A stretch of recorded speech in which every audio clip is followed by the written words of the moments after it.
So I've been able to use this this work light, this battery powered LED floodlight as kind of a work light, mainly because it's it's listed as IP66 waterproof.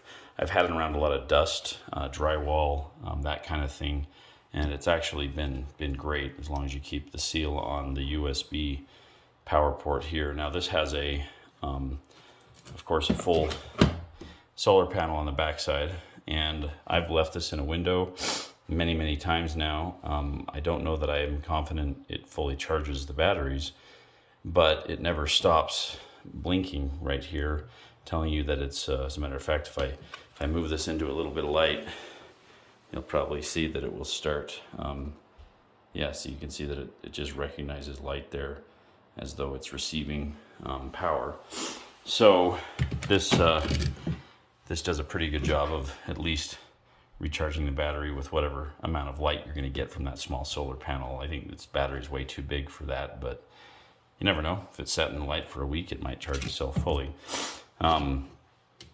And it's actually very bright for what it is, for how big it is, for what it costs.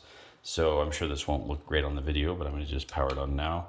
And there you can kind of get a feel for the brightest setting.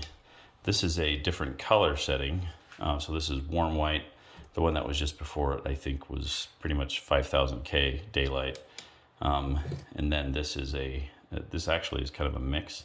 So it's probably 4000.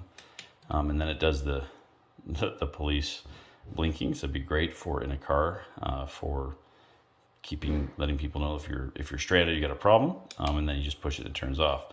Now I think some people get confused about how the dimming works. Really, you just push and hold, and then it dims down, and it actually works really well. So there's an extremely dim setting, and then it just if I just cycle through, that's how it works. It's actually really good, and also, should mention the battery. I've been able to use this for at least 6 hours now straight, with the highest setting, and it hasn't run out of battery.